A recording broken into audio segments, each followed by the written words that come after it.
Hi, everybody. I'm Abby, Road Rage, as some of you know me. And if you remember my cohort and dear friend, Claire, aka Miss Hey, Slutty the Clown. And this is week 2 of Once More with Abby and Claire, where we discuss all things Buffy from the beginning. So last week we covered the two-part opener and then the next episode, which so today we're technically on episode number 4, and we'll cover 4 and 5 today, which is Teacher's Pet and Never Kill a Boy on the First Date. you got it. Now Claire has some I'm going to let her take over for a minute here to tell us about somebody answered our question from last week. Thank you. Which was great. Which was great. It's brilliant that we could ask a question and people are answering us and interacting. I know. I'm thanking everybody again for watching last week. Everybody who watched afterwards, all the people that helped out, all the people that commented. We love you all very much. Which just our little folly, but if people enjoy it as well, we're happy. Right. So last week we asked about the band because I couldn't find a name. That was in the first episode, Welcome to the Hellmouth. And my lovely friend Maria Trower, who I have known for years and years and years, Instagrammed the other day and said the band's name is Sprung Monkey. Sprung Monkey. Sprung Monkey. I like the name.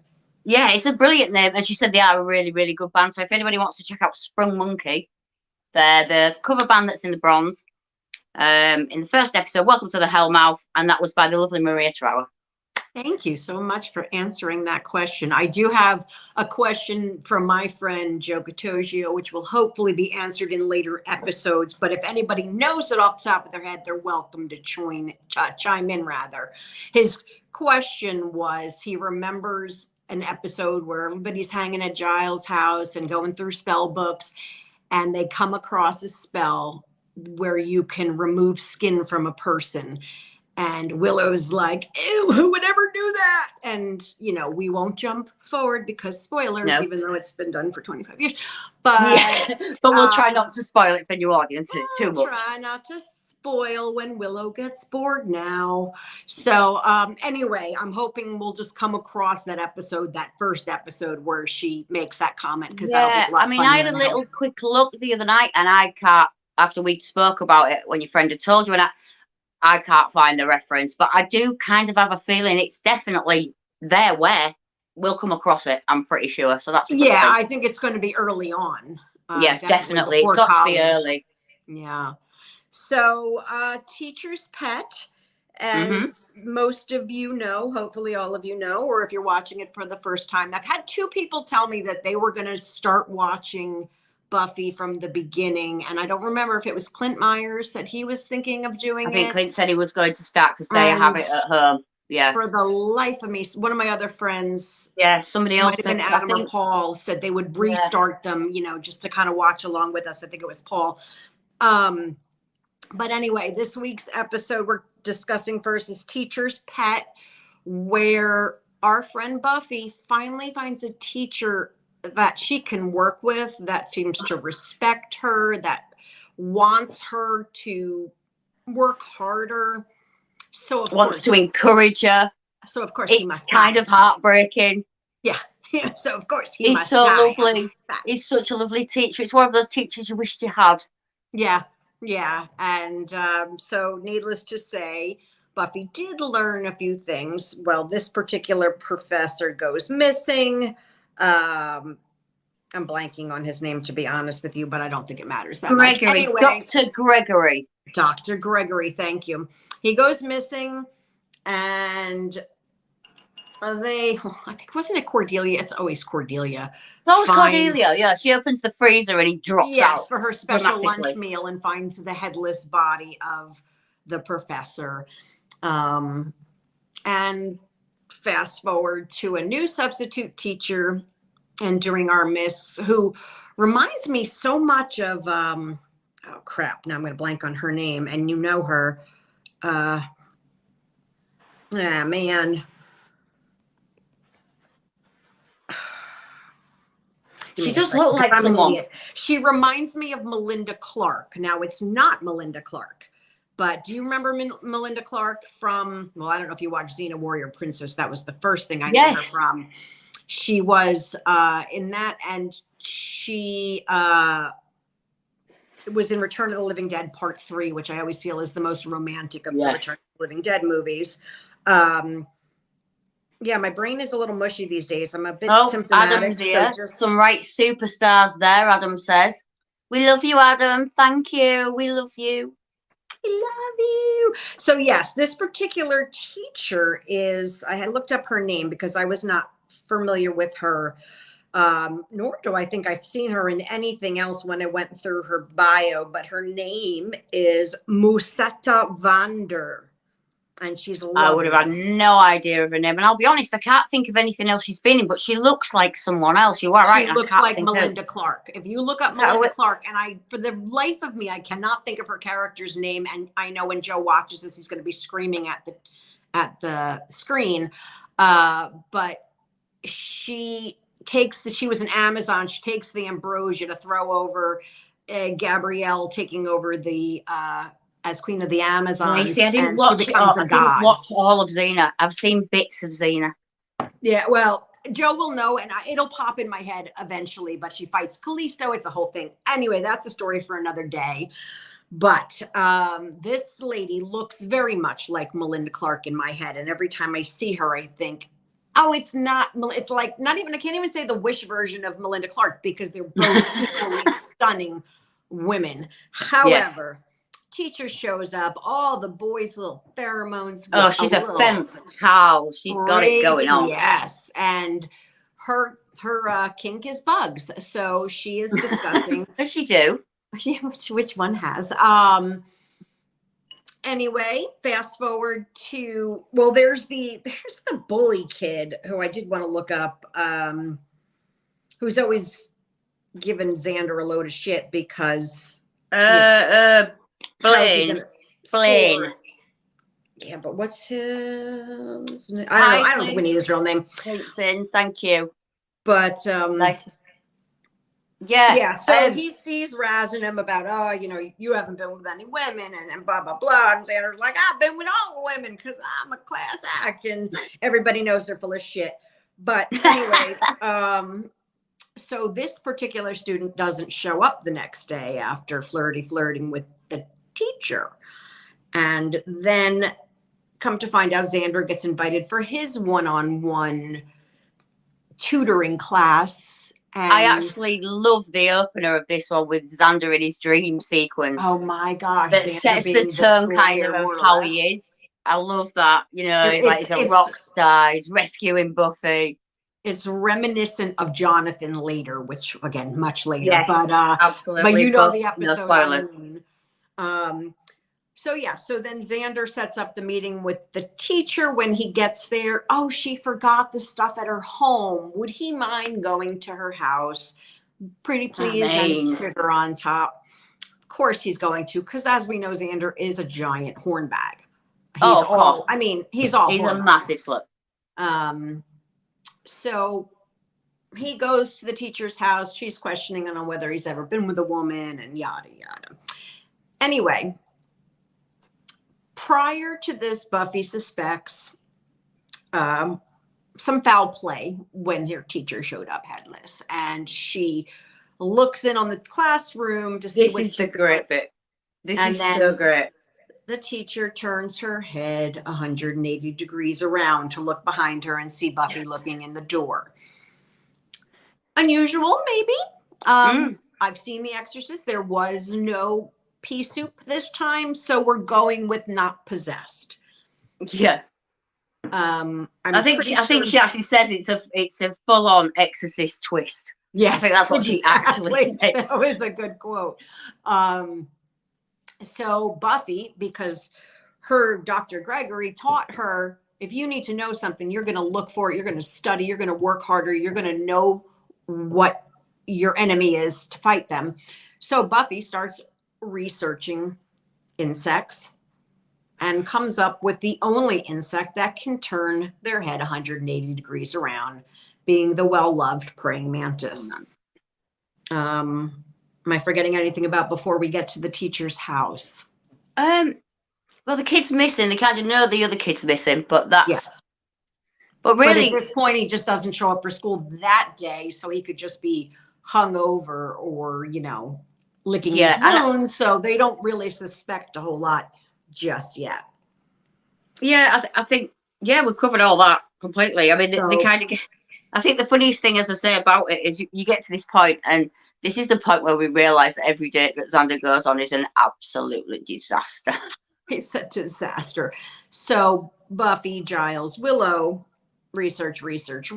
She figures out it's an insect. Giles then connects what supernatural being is the same as said praying mantis. And I don't remember the name of the monster, and I'm sure I should take notes of these things, but I didn't. I think there's a Latin name, but basically they just call it female praying mantis. Yeah, I mean, I think you're right. I think they just gave the Latin name, but so anyway, this demon or this other is determined to seek out pure boys to fertilize her eggs, as it were, and then as praying manti do, decapitate said mate afterwards. So Buffy seems confused. What do you mean? Xander's not a virgin? And Willow says, oh my God, he's going to die. So fast forward, we get to the teacher's house. Xander gets drugged and wakes up in a cage, as tends to happen. She drug his martinis. She gives him martinis. Yes, because every teacher gives their high school student martinis to drink, especially when they try to, chop their head off or something. Get the eggs next to him in the very next stall is, what was the guy's name, did we say? Oh, Blaine. Oh, it's such a... Oh, Blaine. He's such a little... Isn't he? So he's one of them guys. One of them guys you hate. He's a bro, and he's a disgusting bro who's always bragging about his conquests and such.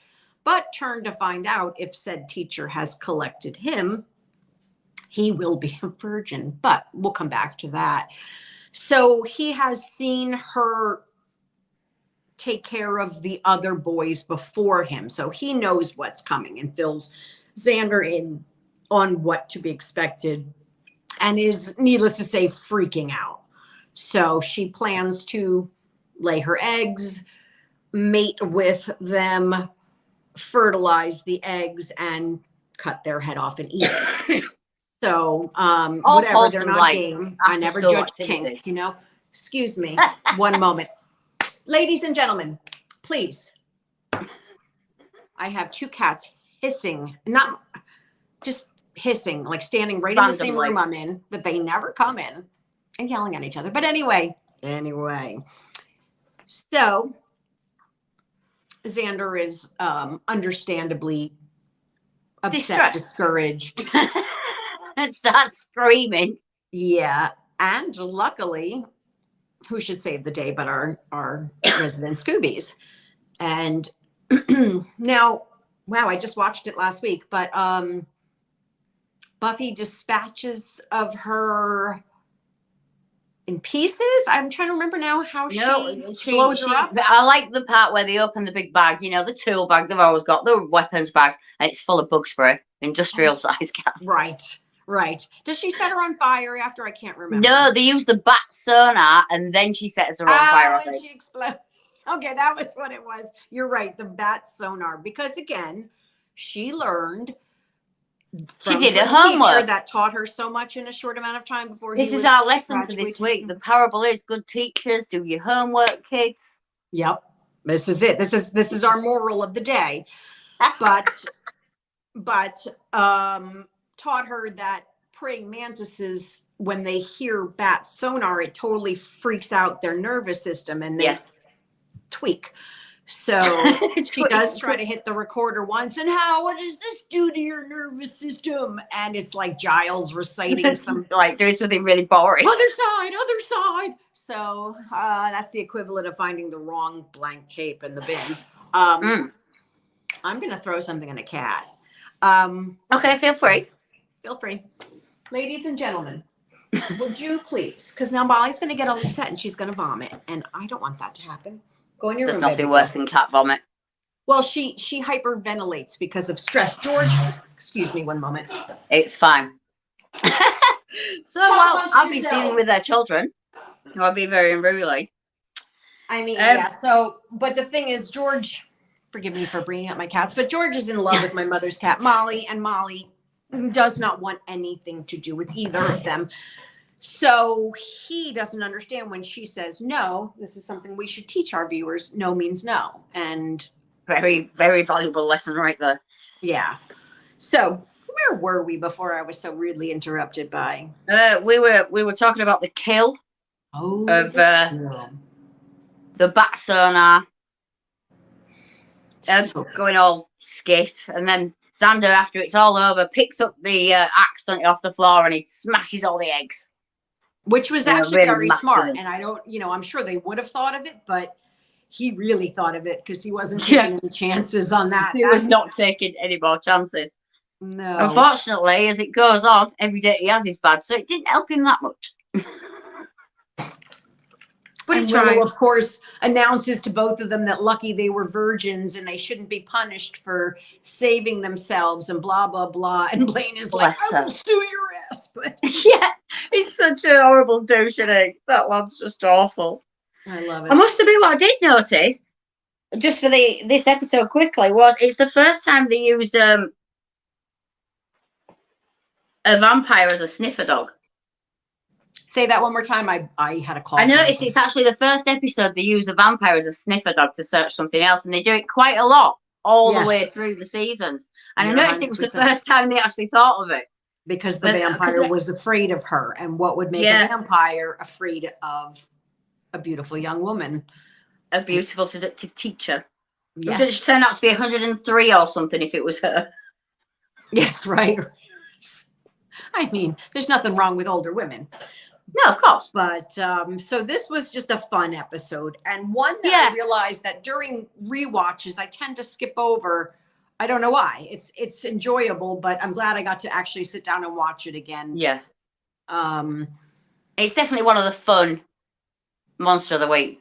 Exactly. The one-off of the week episodes, which I really have come to enjoy when you're stuck in, I shouldn't say stuck, but when the seasons are multi-episode carryovers and you've got a whole storyline going. Multi-layered stories. It's nice just to have those. It's nice to have a Monster of the Week the way they start out, like right. how X-Files used to be. Just, Monster of the Week. Those kind of Creature of the Week or Story of the Week. I love those in any of those seasons. They don't tend to do it too much in things these days. It's not really. Not as much. Well, I don't know. I mean, Supernatural did it too, but then they get caught on I've got to take this story somewhere, which honestly just happens if you're going to be more than a season or two. But I enjoyed this one. It's fun for me. The teacher is stunning. I never get tired of that. And Xander drooling is adorable. Cordelia, Cordelia is just, and I think more so in the next episode that we're going to discuss, I know later on, many years later. That was many though. I mean, it's even not but even now Buffy. I do not care for her. I do not care for her. No, we do not. But one thing I did realize that we haven't really mentioned, and we're now on our third episode, we haven't talked about Angel. Oh, we really haven't talked about Angel because he's still a periphery. He's still just a brooding image at this point. And but what I will say, in the white t-shirt in this episode and the next one. Yeah, I feel like he's so young, he's so beautiful. You first see him be jealous, which is kind of cute. Yeah, he's kind of got the look, hasn't he? He's got that face on. Yeah, and if we have nothing else to say about Teacher's Pet, why don't we jump right into that next one, if that's cool with you? Yes, that's absolutely fine. No. So, never kill a boy on the first date. Buffy, as Buffy does, has terrible. Well, no, he was a nice boy. Was that Owen, right? Yeah, It was Owen. Christopher Wheel is his real name. But Owen is in the school and Buffy notices Owen and Owen notices Buffy. And it's the first time we see, since she's been in Sunnydale, the googly goo eyes and the, do you think he noticed me? And lots of older women in my search history. Thank you, Clint. Yeah. Thanks for that I know interjection. you search me all the time, but I'm the older woman. So, I forgot what else. Oh, Owen. Owen is the poetry reading, Emily Dickinson Dickinson loving, reading, brooding, brooding Heathcliff type. loner boy who's very handsome and doesn't say a lot, but when he does, it's like silent Bob knowledge. And Buffy has her eyes set on him and decides, you know what? She deserves a night out. She deserves a date. She's killing things left and right. And however, Giles has, well, does Angel bring the premonition now? You would, I think they kind of realise it before Angel mentions it. I feel that's do they kill the vampire in the graveyard at the beginning and they find the ring? Yes. Oh, yes. Okay. And then they research the ring, the Brotherhood, find out the prophecy. Yes. And the prophecy states that from the ashes of 5, one will rise or something, and bring the master into his power, yada, yada, yada. Yada. So Giles does all the calculations and he determines that tonight is the night that this is going to happen. This prophecy is going to happen. At the same time, Buffy gets invited to the bronze by Owen, just by cute boy. By the cute boy. Cordelia tries to screw it up, but anyway, meet him there, no problem. So Giles, understandably, end of the world versus first date. She needs to do her duty and blah, blah, blah. So she starts out at the cemetery with Giles waiting for these to rise. And there's no fresh graves at that moment. So she thinks it's all a load of bullshit. However, they determine after a certain amount of time, it's not going to be tonight. I guess my calculations were off. Buffy takes off for the bronze. Yep. And then, like a dog in heat, Cordelia is humping Owen's leg and basically just being spider monkey. Just being Cordelia. Just Cordelia-ing all over the place.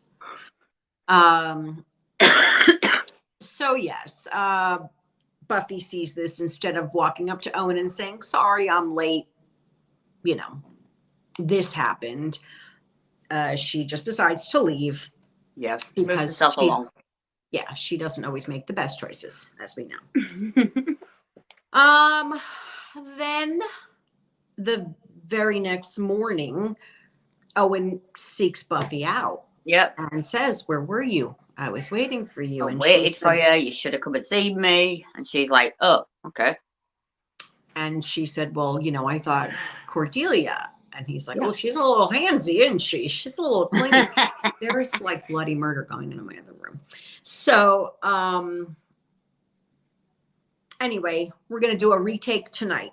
Meet me here at whatever time. And and we'll at my go house. For He's going to pick her up at her house. This is a date. We're going on a date. So she's in her house with Xander and Willow picking out the outfit du jour. Xander gets his jealous creepiness going. It sort of annoys me how much he's like sweating over Buffy. And I get that it's teenage hormones, but he just really does not understand what that does to poor little Willow, again, while she still thought that's what she wanted most in the world. So they pick the outfit, the doorbell rings, super excited. It's Giles. Calculations are off briefly. Tonight is definitely the night. Look, we have these 5 people killed in a bus accident. There's your 5 people. One of them is a known murderer. This is going to be This is it. This is it. Big game. No sooner does she say, I have a date. Owen shows up and they all decide, all right, Buffy, you deserve the night out, at least for a bit. Giles is going to go kind of scope things out and let her know if the apocalypse comes, beep her, basically. Yeah, I think that's the And first time they use that line as well in the the whole lot, and apocalypse it is a comes. famous line. And it's my favorite because I use that a Yeah, lot. and the beeper actually. comes into play all the way through as well, doesn't it? You know, like having a beeper, because obviously it's pre the tech we have now. Yes. So they decide they're going to meet up with Giles. That it was wrong to let him go alone, and they all go to. Oh, was it just Xander that goes to the? No, they go to the mausoleum, and he's already been chased by them, and he has Right. to lock Somebody went himself and in the room. got Giles. I mean, got Buffy though. So I guess maybe that was Xander and Willow decided to go check on Giles Yeah, and they see him through the window, and they go to the bronze, but by that time, Angel's already there telling her that she shouldn't be there, and she should be she focusing should be on. with her. Yes, with her Yeah. people. So again, Buffy comes in. That giant murderer has now become a vampire. It was a really good character. I mean, the whole Bible spilling stuff. Oh, love I a always good find Bible that so thumper. scary and sinister in anything, and it's quite a good character. You know, it's one of those baddies that you think, it's a shame he died. Yes, Really? sorry we had to kill you Yeah. so quickly. In the interim, he knocks Owen out. Buffy thinks Owen is dead. She sort of freaks out on him, like, you killed my date. You killed my date. Owen is not dead. They think Just now a bit that they concussed. have killed the baddie, that this was the chosen one, and rah rah, we saved the day yet again. She thinks it's over with Owen because he just has to get out of there, doesn't want her to walk him home, just wants to leave. No. The next morning, Big however, message then. which honestly, you know, it's a heck of a first date. I mean, most of the guys we know It's not probably really would your have enjoyed ideal. it. But turns out Owen got a taste for it. Yes, George, she watched it too. Owen got a taste for the thrill, and now he wants to go like start a bar fight and like, what are we going to do tonight? And Buffy's like, whoa, I can't, because I will technically get him killed the next time. So she has to be the bigger person and end it there, which is a long line of Buffy putting the world before herself. Yeah. She saved the Angel world getting a a lot. little butthurt finding Buffy's on a date. What do you think about that? Yeah. I think that it's just about now where he actually comes into what we know about him. Who we find out who he is, and you can tell by his face when he's in the bronze. He's like, I'm not happy about this. Why is she here with a boy? No, he plays it all cool, but he is totally. And we know nothing about him at this point. We know absolutely nothing. He's literally just a brooding figure that pops in every now and again. He's just the guy that, jumps in to save her and gives her gives her good advice, but she doesn't want to hear it. So she's still at the I hate him, but he's kind of handsome. And then Cordelia. So Owen goes off with Buffy, and then Cordelia sees Angel walk in, like, oh, I'm gonna ride this train. She goes all feral. Yeah, it was, and he's just like looking for. She's like, "What is this? Like, what is she vegan?" But yeah. So Jeff Mead is the actor that played Andrew Borba, who was the Bible quoting murderer who becomes a vampire, and he's actually been in a couple. I just wanted to see more of him. It was one of those. He was in Pam and Tommy. I don't remember him. But now if I go back, I'd probably recognize him. It's like I said, it's been a while since I redid season 1. But yes, this one gets more into ancient prophecies, so forth and so on. We come to find that Mr. Andrew Borba was not actually the chosen one, that a small child who I don't know who he is. I don't know who he is, but I can see his face right now. The anointed one as he is. So yes, he is a young boy who is technically the chosen one. And I don't again want to jump ahead, but no, I remember who comes in the next couple episodes. Yes. which is Spike, and I get very excited. Yeah, I So, think we're really getting into it then. There's so many different dynamics once we start building. I feel even as you're going through season 1, you know, by the time we get to season 2, everything's yes. Oh, it's completely so integral. I mean, Andrew I feel first. for me, season 1 is scene setting very much for me. It's kind of creating the relationships, the vibe of what you're expecting. I love it. It makes me very happy watching again. You know, I said it last week with the moment that I don't know if you can hear this over here. It's insane. The moment that Willow and Buffy met, like it's like It's not lovely. sparks, but just the ease in which, and Yeah. this goes to the writing on Buffy, the ease in Yeah. which the conversation flows and the Buffy It feels isms. so natural and it gives you feels. You know, Yeah. it really does. If, especially if you're a fan, it really gets you on levels of how well they did it. So it's the Aurelius prophecy. Right. When asked Buffy again the next day, Giles figures the fivefold agent fulfills Aurelius's prophecy and is trapped in the morgue by the Brethren. That was the name. I was just looking for the name of Brethren. Yes. the Yes. people with the rings. They're the Brethren because why not? Because why not? So again, this episode ends with us finding out that maybe we didn't actually get rid of the big bad and that this prophecy is still happening. So what did you think of this? Definitely making its way for the lead storyline for the season. Yeah. It's starting to get really good. And again, the Master played just amazingly. Yeah. Mark Metcalf is he's so perfect in this role, and that character It's going to get mentioned a lot. He is, at least in the next couple of weeks, because and hopefully I won't have a menagerie going on in my head. So a couple of things with the bands in this one. Well, I remember, because I feel the bands and the fact that they showcase so many new bands and the fact the Bronze is featured so heavily, I think it's kind of nice to mention them if we can every week a little bit. We've got Rotten Apples by 3 Day Wheelie, which is when they first enter the Bronze on the first night. On the first night, okay. And then we've got Velvet Chain do 2 songs, and they're the ones when Cordelia tries to cut in, and when also Angel enters. We've got Strong and Treason by Velvet Chain. So weird that I don't know any of these. I'm so old. Do you know, I'm actually listening to more bands because I've been looking for it, and it's really good. And I do think we should put maybe on the site, and I'll let you do this, if you could list them in somewhere that we could tag this to, because I'd love to go back in the description. Yeah, like we said at the end of season 1, I'd love to put together a mixtape for us, and that'd be great. That would be awesome. Put it out on our YouTube channel if we can without getting sued. Or we can work a way of doing it. There's a way of doing it. There's ways for everything, and that's you, my friend.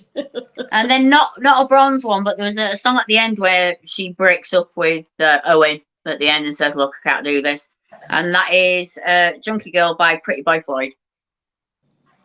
Okay. But I find it amazing that there's so many bands, as you say, we've never heard of them. Right. But the songs are always great. I hope that we can give them their due by going back. And I mean, I'm sure there's somebody somewhere. I don't know them personally. And I love the music as I'm listening to it. Yeah, me too. And I think it's kind of nice to just have a little look as an extra thing to see what they are. 100%. And if they get new fans because of it, go Buffy. Team Buffy every time. Yeah. So if anybody has, again, any questions that you want us to bring up or look up or anything about these past 2 episodes or any advice, as long as it's kind, because I'm sensitive and I get hurt.